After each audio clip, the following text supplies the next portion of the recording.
Hello everyone! Samahan niyo akong magluto dito sa aking kusina na isang espesyal na putahe. Siguradong pampabusog at pampainit ng tiyan. At syempre ang isa sa ingredients ng napakahabang patola na naani natin. At habang inihahanda natin ang ating patola, alam nyo ba na ito ay 24 inches long? Yes, ganun siya kahaba guys.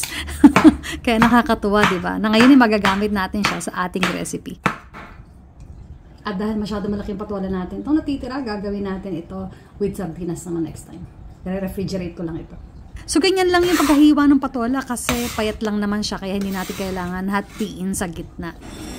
Ngayon naman, pagsamasamahin natin ang mga ingredients sa isang bowl, nandiyan sa screen ang mga sukat nito. I-mix nyo lang mabuti para makombine yung mga ingredients natin. Ngayon, pwede na natin siyang bilugin. Ang importante guys, merong oil ang inyong kamay. Kahit konti lang para mas madali nyo itong ma-roll. At gumamit kayo ng scoop para sandali nyo lang siyang bibilugin. Kahit isang kamay, kaya nyo itong i-roll katulad ng ginagawa ko sa video. Nyo, gaano kalaki ang gusto ninyong meatballs. Tapos niroll ko lang siya sa all-purpose flour. So, tinapos ko lang lahat ng ating mixture. And then, pwede na natin siyang i-fry. Bali, binalibaligtad ko lang siya hanggang sa maging brown yung sides niya. Hindi ko ito totaling niluto guys kasi iluluto pa rin natin ito mamaya. So kapag brown na ang lahat ng sides niya, pwede nyo nang hanguin. So bali, gagamitin natin ang same na pan. Tanggalin lang natin ng ibang mantika. Tapos magisa tayo ng bawang at sibuyas. Igisin nyo lang yung sibuyas hanggang sa maging soft na to or translucent. Then, lagyan natin ng rice wash or rice water na ito yung ikatlong pinagbanlawan ng inyong bigas kapag magsasaing kayo.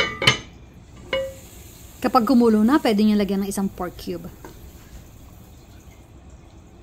Then, ilagay natin ang ating mga pre-cooked meatballs. Lutuin for about 1 minute, saka natin ilagay yung ating fish sauce to taste. At yung ating patola na mga hiniwa natin kanina. Takpan at lutuin ng ilang minuto, tapos pwede nating ilagay ang ating mga miswa. So paglagay nyo ng miswa, mabilis lang ito maluluto guys. Mga 1-2 minutes, it will be ready. So isisun nyo lang ng pepper, pwede nyo lagyan ng konting salt. Ako hindi na ako naglagay. Tapos ayan, ready na siya guys. Super dali lang at masarap, masustansya. Talagang malasa itong ating recipe.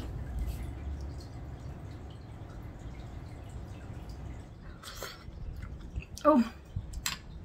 Pasok ako.